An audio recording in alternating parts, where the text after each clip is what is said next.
नमस्कार। आज आमे गोटे एमिति कहानी भीतर को जीवा जहाँ इतिहास पृष्ठरे लेखा अछि। गोटे भयंकर आक्रमण आउ ता सामनारे ईश्वरीय शक्तिर एक अविश्वसनीय कहानी। ए कहानी होछि भारतर सबुठु पवित्र मंदिर मानक भितरु गोटिकर। तेबे चलंतु एही कहानीर गभीरता को जाई देखिबा।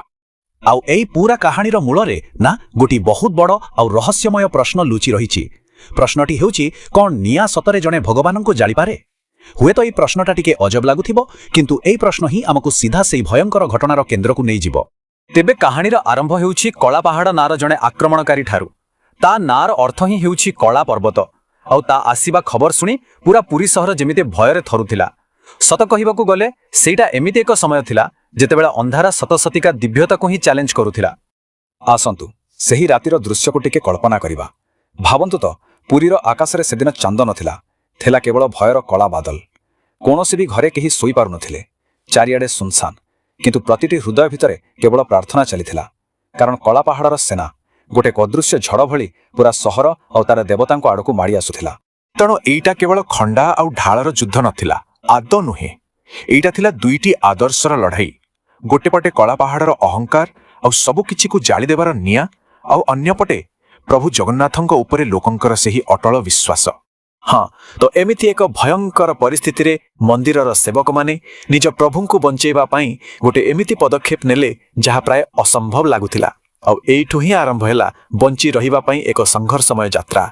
सेमानंकर यात्रा आदौ सहज नथिला। प्रथमे तो घन अंधार रातिरे सेमाने मूर्ति गुडी को बहुत गुप्तरे मंदिररु बाहर को नहीं आसिले। तापरे आरंभ हैला लुचि लुचि पळैबार पर्व। केतेबेले घंच जंगल तो केतेबेले दुर्गम पहाड़ भितरे, किंतु शत्रुर सैनिक माने पिछा छाड़ू नथिले। प्रतिटी मोड़रे मृत्युर भय। आउ एमिति समय रे तांकर एकमात्र साहा भरोसा तांकर ढाल थिला केवल तांकर अतुट भक्ति। किंतु शेषरे जहा हेबार नथिला ताहा ही हेला। सेमाने धरा पड़ी गले। आउ जेतेबेले कला पहाड़ से मूर्ति गुडी को निज आखि आगरे देखिला, से मने मने भाबिला बस एबे आउ कोनोसी चमत्कार हेबार संभावना नाही। लागुथिला सते जेमिति सबु आशा सेठी सरीगला।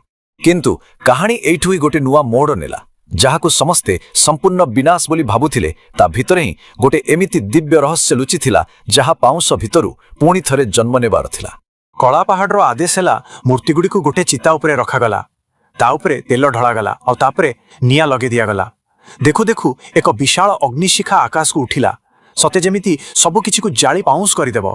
किंतु सेही जळुथिबा प्रचंड निया भितरे गोटे अविश्वसनीय सत्य देखागला। हाँ, जगन्नाथंकर काठर शरीर तो जळुथिला, किंतु तांको हृदय जो ज्योति थिला सेटा लिभि नथिला, बरं सेटा जेमिति नुआ करी जागी उठिथिला।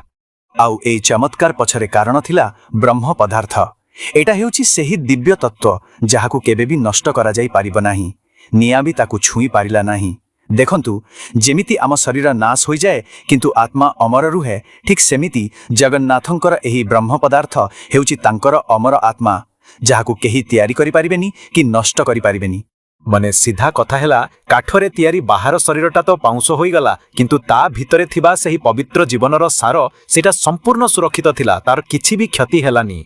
आउ एही घटना सबुदिन पई गोटिए कथा प्रमाण करिदेला जे जगन्नाथ अमर, कौनसी निया तांकु जाली पारिबो नाही। एही सत्य सामनारे कला पहाड़र सब अहंकार माटीरे मिसिगला। किंतु कहानी एतिकिरे सरीनी। एहा परे आरंभ हैला एकदम नुआ गोटे अध्याय, दिव्यतार पुनर्जन्म आउ एक नुआ आरंभर कहानी। किछि दिन बीतीगला, तापरे भक्त माने सेही स्थान रे पहुंचिले।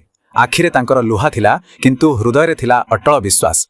आउ सेमाने सेही पाउंस भितरु बहुत जत्नर सह जीवनर सेही अमूल्य रत्न, सेही ब्रह्म पदार्थ को खोजी बाहर कले। एहा पर रास्ता थिला धैर्य आउ समर्पणर। कारण पाउंसरु उद्धार हेबा परे सेही पवित्र ब्रह्म पदार्थ को दिने कि दुई दिन नुहे, पूरा 12 वर्ष पर्यंत गुप्तरे गोटे जगारू आउ गोटे जगह को निया जाउथिला। सतरे एइटा थिला विश्वासर एक बहुत बड़ परीक्षा। आउ शेषरे सेही 12 वर्ष परे जेतेबेले परिस्थिति टिके शांत हैला, सेतेबेले सेही ब्रह्म पदार्थ को गोटे नुआ शरीर देबा पई नवकळेबर करागला। नवकळेबर अर्थ हेउछि नुआ शरीर। यह एक पवित्र रीति जोथिरे पुराणा मूर्तिरु ब्रह्म को नुआ मूर्ति रे स्थानांतर करा जाए। यह पुनर्जन्मर प्रतीक। आउ एमिति भाबरे प्रभु एकदम नुआ रूपरे नुआ तेजरे पुणी थरे विराजमान कले। आउ तांको सहित दुनियार श्रृंखला भी फेरी आसिला। एइटा थिला विनाश उपरे सृष्टिर विजय, अंधार उपरे आलुआर चिरंतन विजय। तबे शेषरे ଗୋଟିଏ ପ୍ରଶ୍ନ ମନକୁ ଆସେ, ଏ କାହାଣୀ କ'ଣ କେବଳ ଅଟୁଟ ବିଶ୍ୱାସର କାହାଣୀ, ନା ଏହା କଠିନରୁ କଠିନ ପରିସ୍ଥିତିରେ ବି ହାର ନ ମାନି ପୁଣି ଥରେ ଠିଆ ହେବାର ଏକ କାହାଣୀ? ବୋଧହୁଏ ଏହା ଉଭୟର ଏକ ସୁନ୍ଦର ମିଶ୍ରଣ।